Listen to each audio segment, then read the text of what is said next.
வணக்கம். நம்ம எல்லாருக்குமே இந்த அனுபவம் இருக்கும். என்னன்னா, ஸ்கூலில் காலேஜில் நம்ம குழந்தைகள் படிக்கிறாங்கன்னு வைங்களேன், திடீர்னு அவங்க ஸ்கூல் மிஸ் ஆகுது, பிரின்ஸிபல் ஆகுது, கூப்பிட்டு விடுவாங்க. போய் கூட்டிகிட்டு வா அவங்க அம்மா அப்பாவை அப்படின்ட்டு. எல்லோரும் பயந்து நடுங்கிட்டு போவோம், என்ன சொல்ல போகிறாங்களோ ஏது சொல்ல போகிறாங்களோ அப்படின்ட்டு. உடனே அவங்க சொல்லுவாங்க, உங்கள் பையன் இதை பண்ணியிருக்கான், உங்கள் பொண்ணு இதை பண்ணியிருக்கா, அவங்களுக்கு டிசி கொடுக்குறோம், அவங்க பிஹேவியர் சரியில்லை, உடனே கூட்டிகிட்டு போயிடுங்க அப்படின்னு எல்லாம் சொல்லி நம்மளை ஒரு காஷன் எச்சரிக்கை கொடுப்பாங்க. அந்த மாதிரி கையில் உடனே டிசி கழிச்சு கொடுத்துருவாங்க. அப்படி நம்முடைய நாடாளுமன்றத்தில் எதுக்கு எடுத்தாலும் குரல் எழுப்பினா, கேள்வி கேட்டால் நிமிர்ந்து நின்று எனக்கு இந்த உரிமை இருக்குது, இதற்கு பதில் சொல்லணும் பிரதமரோ உள்துறை அமைச்சரோ அப்படின்னு யாராவது கேட்டுட்டாங்கன்னு வைங்க, உடனே அவங்க ஸ்கூல் மிஸ்ஸு இல்லை பிரின்ஸிபல் மாதிரி என்ன பண்ணுறாங்க, நம்முடைய நாடாளுமன்றத்தில் உடனே யூஆர் சஸ்பெண்டட், நீ உனக்கு சீட் கிழிச்சாச்சு, உனக்கு டிசி கொடுத்தாச்சு, நீ இனிமேல் வெளில போ இப்படின்ட்டு திரும்ப திரும்ப இதையே தான் பண்ணிட்டு இருக்காங்க. இது என்ன, ஒரு சிந்தனையாளர்கள், மக்களால் தேர்ந்தெடுக்கப்பட்டிருக்கின்ற மக்கள் பிரதிநிதிகள் வந்து கூடியிருக்கின்ற ஒரு இடம், அங்கே மக்களின் பிரச்சனைகள் விவாதிக்கப்படணும். இந்த எந்த சிந்தனையும் இல்லாமல் கேள்வி கேட்டுட்டாலே உடனே டிசி, கேள்வி கேட்டுட்டாலே உடனே சஸ்பென்ஷன், கேள்வி கேட்டுட்டா நீ நம்ம இந்த நாடாளுமன்றத்துக்குள்ளே வரக்கூடாது, வெளியில் போ, ஓடு வெளியில் அப்படின்ட்டு. இதுதான் பண்ணலை, என்ன பெஞ்ச் மேலே ஏறி நில்லு, முட்டி போடு, வாயில் விரல வை, no talking silence, no talking silence அப்படின்னு சொல்கிற மாதிரி. இல்லை class miss, class teacher, class leader இருப்பாங்கல்ல, அவங்க உடனே ஸ்டூடெண்ட்ஸ் எல்லாம் நீ தான் மைண்ட் பண்ணணும் அப்படின்னு சொல்லுவாங்க. உடனே அவங்க எழுந்து நின்றுக்கிட்டு யாரெல்லாம் பேசுகிறா அப்படின்னு ஒரு லிஸ்ட் எடுக்க ஆரம்பிச்சிருவாங்க கிளாஸ் லீடர். உடனே மிஸ் வந்தப்புறம் மிஸ் மிஸ் மிஸ் இவங்கெல்லாம் பேசினாங்க மிஸ் அப்படின்னு அந்த லிஸ்ட்டை கொடுக்குறது. அது மாதிரி ஒரு ஸ்கூல் நடத்துகிற மாதிரி, ஒரு கிளாஸை நடத்துகிற மாதிரி நம்ம நாடாளுமன்றத்தை இந்த ஒன்றிய அரசு நடத்திட்டு இருக்கு. நேற்று அங்கே புகை குண்டு அல்லது வண்ண வெடிகுண்டு அல்லது வண்ண புகை குண்டு, எத்தனையோ விதமாக வார்த்தையெல்லாம் கண்டுபிடிச்சு சொல்கிறாங்கப்பா. இது ஒன்று அங்கே வெடிச்சது அல்லது தூவப்பட்டது, அந்த வண்ண ஹோலி மாதிரி கொண்டாடிட்டாங்க. அதற்குரிய விசாரணை நடத்தணும் அப்படின்னு தானே உடனே எம்பிஸ்லாம் கேட்பாங்க. அது இயல்பான விஷயம் தானே. அப்படி கேட்ட காங்கிரஸ் எம்பிக்கள், திரிணாமுல் காங்கிரஸ் எம்பிக்கள், அப்புறம் இவங்களை எல்லாம் எதிர்கட்சியில் இருக்கின்ற எம்பிஸ் எல்லாம் என்ன பண்ணிட்டாங்க, இன்னைக்கு கிட்டத்தட்ட 5 காங்கிரஸ் எம்பி, ஒரு திரிணாமுல் காங்கிரஸ் எம்பி, 6 பேரை சஸ்பெண்ட் பண்ணியிருக்காங்க. அப்படின்னா என்னப்பா நடக்குது? இது ஜனநாயக நாடு தானா? எம்பிக்களுக்கு வேலையே அதுதானே. நாடாளுமன்றத்தில் கேள்வி கேட்கறது தானே எம்பிக்களோட வேலை. நாட்டு மக்களுக்காக, அவர்களுடைய பாதுகாப்புக்காக, அவர்களுடைய நல்வாழ்க்கைக்காக, தங்கள் தொகுதியை சேர்ந்த மக்களின் வாழ்க்கைக்காக, அல்லது நாடாளுமன்றத்திலேயே நடந்த இந்த ஹோலி பண்டிகை இதற்குறித்து கேள்வி கேட்டால் இதில் என்ன தப்பு இருக்கு? யோசிச்சு பாருங்க. இந்த நேற்று பிடிபட்ட அந்த 4 பேரும் நல்ல வேளை, எல்லாருமே இந்தியா முழுக்க சொன்னது என்ன தெரியுமா, அவர்கள் இஸ்லாமியர்களாக இல்லை, அடுத்தது வேறு கட்சியை சேர்ந்தவர்களாக இல்லை, அவர்கள் அத்தனை பேரும் பிஜேபி எம்பியோட பரிந்துரை கடிதத்தோடு வந்திருக்காங்க, நல்ல வேலைப்பா அப்படின்னு தான் மக்கள் ஒரு ஆசுவாசமாக பெருமூச்சு விட்டாங்க. இல்லைன்னா இந்த ஒன்றிய அரசு என்ன தெரியுமா செய்திருக்கோம், தேச விரோத கட்சியாக காங்கிரஸ் இருக்கிறது, சைனாவோடு கைகோர்த்து காங்கிரஸ் இருக்கிறது, பாகிஸ்தானுக்கான உடந்தையாக காங்கிரஸ் இருக்கிறது அப்படின்னு ஆரம்பிச்சிருப்பாங்க. அப்புறம் இஸ்லாமியர்கள் இந்த தேசத்தை விட்டே வெளியேற வேண்டும், அவர்கள் இந்த தேசத்தில் கூறுபோட வந்திருக்கிறார்கள், அவர்கள் அத்தனை பேரும் பயங்கரவாதிகள், அவர்கள் அத்தனை பேரும் தீவிரவாதிகள், இப்படியான ஒரு சோசியல் மீடியா, ட்விட்டர் அக்கௌண்ட் எல்லாத்துலேயும் இப்படி ஒரு ட்ரெண்டிங் ஆரம்பிச்சிருப்பாங்க. ஆனால் இப்போ என்ன பண்ணுறாங்க, நேற்றுலேருந்து எல்லாம் வாயை புத்திட்டு உம்முன்னு உட்காந்துருக்காங்க. ஏன் இப்போ நீங்கள் ட்ரெண்ட் பண்ணுங்களேன், உங்களுடைய இந்துக்கள், உங்களுடைய கட்சியை சார்ந்தவர்கள், உங்களுடைய சனாதனர்கள், இந்த பிஜேபி ஆர்எஸ்எஸ் சங் பரிவாரை சேர்ந்தவர்கள் தானே வந்தது நேற்று.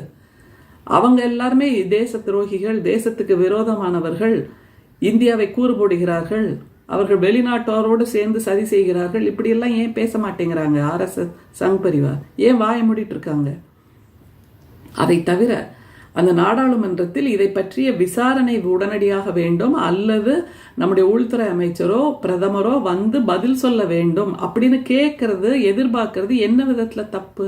அது நியாயமான எதிர்பார்ப்பு தானே. ஒரு பிரதமர் என்பவர் இப்படிப்பட்ட ஒரு அசம்பாவிதம் நடந்திருக்குங்கும் போது அவராகவே வந்து இந்த விஷயத்தை பற்றி 2 வார்த்தை பேசணுமா இல்லையா? எப்பவுமே நான் பேச மாட்டேன் எதை பற்றியும். மணிப்பூர் விஷயத்தை பற்றி அவரை பேச வைப்பதற்காகவே நம்பிக்கையில்லா தீர்மானத்தை நம்முடைய நாடாளுமன்றத்தில் இயற்ற வேண்டியிருந்தது.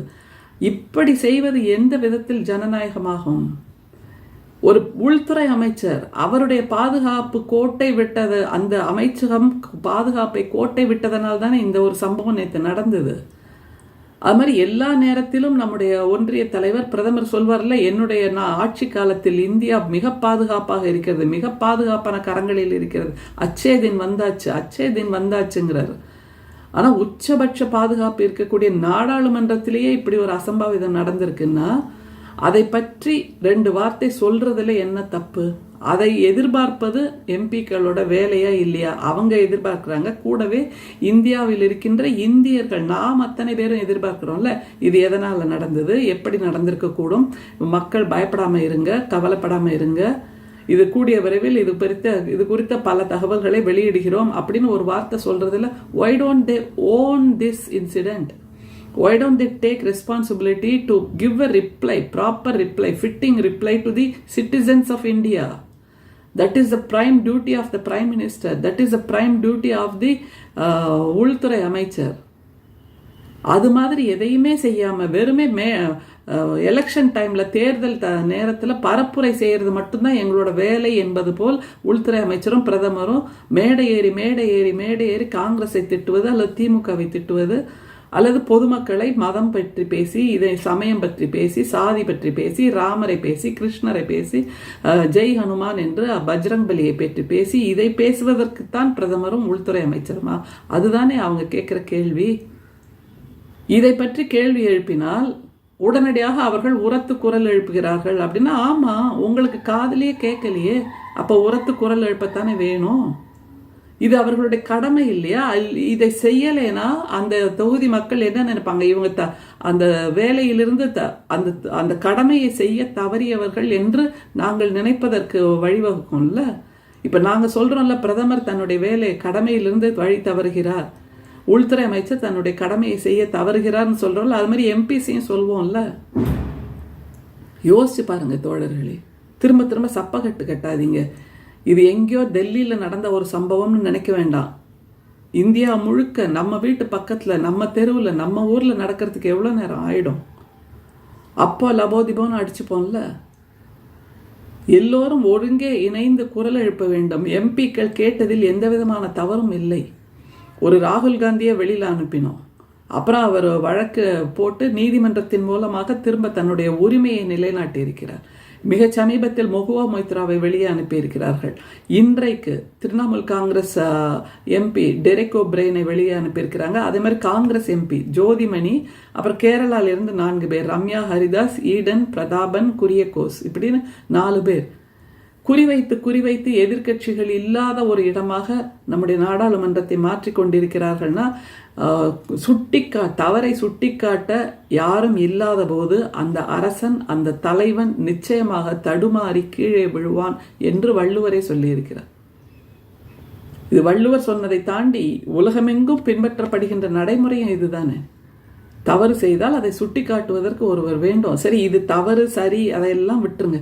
நேற்று நடந்த ஒரு நிகழ்வை பற்றி இன்றைக்கு பிரதமர், உள்துறை அமைச்சர் யாராவது வந்து பேச வேண்டும் என்று எம்பிக்கள் கேட்பது தவறா சரியா? கிட்டத்தட்ட 28 நோட்டீஸ் கொடுக்கப்பட்டிருக்கு எதிர்கட்சிகளின் சார்பாக. 28 பேர் இந்த விஷயத்தை பற்றி பேச வேண்டும் என்று அறிக்கை கொடுத்திருக்கிறார்கள். ஆனால் அதை நாங்கள் பேச மாட்டோம் என்று சொல்வது எப்படி ஜனநாயகமாகும்? இதைத்தானே மணிப்பூர் விஷயத்திலையும் செய்தாங்க நாடாளுமன்றத்தில். இதைத்தானே அம்பானி அதானியை பற்றி பேசினாலும் செய்கிறார்கள்.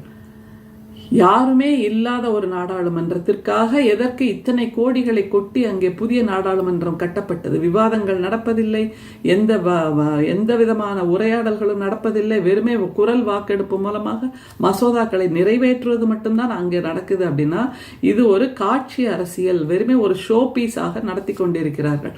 செங்கோலை கொண்டு அங்கே அப்படி ஒரு டிராமா பண்ணிட்டு கையில தூக்கிக்கிட்டு மதகுருமார்கள்லாம் சுத்தி நிற்க அப்படி நடந்து போனாரே நம்முடைய ஒன்றிய தலைவர். எதுக்காக அந்த டிராமா? அங்க அறம் சார்ந்து எதுவுமே நடக்கலையே. எம்பிஸ் எழுந்து நின்று கேள்வி கேட்கறதுல என்ன தப்பு?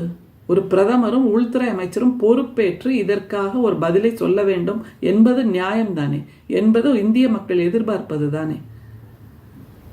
அப்படி என்றால் ஏன் தவறுகிறீர்கள்? ஏன் இதை செய்யாமல் தவறுகிறீர்கள்? ஏன் இதிலிருந்து விலகி ஓடுகிறீர்கள்? யாருமே இல்லாத நாடாளுமன்றத்தில் நீங்கள் என்ன மசோதாக்களை நிறைவேற்றி என்ன பிரயோஜனம்? நாட்டு மக்களின் குரலை நீங்கள் கேட்கவே இல்லையே. ரொம்பவும் வேதனையாக இருக்கிறது நிஜமாவே. மிக சமீபமாகவே இன்னைக்கு 5, 6, 7, 8 நாடாளுமன்ற உறுப்பினர்களை பதவி நீக்கம் செய்திருக்கிறார்கள் என்றால் எதிர்க்கட்சிகளின் குரலை நாங்கள் கேட்கவே மாட்டோம். யாருமே எங்களை எதிர்த்து கேள்வி கேட்கக்கூடாது. நாங்கள் செய்வதெல்லாம் தவறுதான், ஆனால் யாரும் எங்களை எதிர்த்து கேள்வி கேட்கக்கூடாது என்றால் இது எப்படி நியாயமாகும்? பைபிளில் ஒரு வாசகம் உண்டு, ஆண்டவரே இவர்கள் அறியாமல் தவறு செய்கிறார்கள், மன்னித்தருளும் என்று. நாம் மாற்றி சொல்ல வேண்டியிருக்கிறது, ஆண்டவரே இவர்கள் அறிந்தே தவறு செய்கிறார்கள், இவர்களை நீங்கள் மன்னிப்பீர்களா? இந்திய மக்கள் நாங்கள் மன்னிக்க வேண்டுமா? இதுதான் இப்போது நம்மிடம் இருக்கின்ற கேள்வி. இப்ப வந்த சமீபத்திய செய்தி பாருங்க, லேட்டஸ்ட் பிரேக்கிங் நியூஸ். நம்முடைய சகோதரி, நம்முடைய திமுகவின் மிக அற்புதமான நாடாளுமன்ற உறுப்பினர் கனிமொழி எம்பி அவர்கள் கூட சஸ்பெண்ட் செய்யப்பட்டிருக்காங்க. இந்த கொடுமை எங்க கொண்டு போய் சொல்றது? நம்ம யோசிச்சு பாருங்க தோழர்களே. வேற யாரெல்லாம் தெரியுமா? கனிமொழி எம்பி அவர்கள், காங்கிரஸை சேர்ந்த மாணிக்கம் தாக்கூர், அப்புறம் கம்யூனிஸ்ட் பார்ட்டியை சேர்ந்த சு வெங்கடேசன், அப்புறம் PR நடராஜன், SR பார்த்திபன், இப்படியாக 8 பேரை சஸ்பெண்ட் செய்திருக்காங்க நாடாளுமன்றத்தில். இது TC கொடுக்கறதுன்னு நினைச்சுக்கிறாங்க. ஸ்கூல்ல காலேஜில் இருந்தெல்லாம் உடனே டிசியை கையில் கொடுத்துருவாங்கல்ல, அந்த மாதிரி இப்படி சஸ்பெண்ட் பண்றாங்கன்னா தங்களுடைய ஜனநாயக கடமையை ஆற்றுகின்ற எம்பிக்களின் வாயை அடைப்பதுதான் ஒன்றியத்தின் வேலையாக இருக்கிறது. மக்களுக்காக அல்லது நாடாளுமன்றத்தில் நடந்த ஒரு சம்பவத்துக்காக விளக்கத்தை கேட்டது எந்த விதத்தில் தப்பு? அது எப்படி அநியாயமாகும்?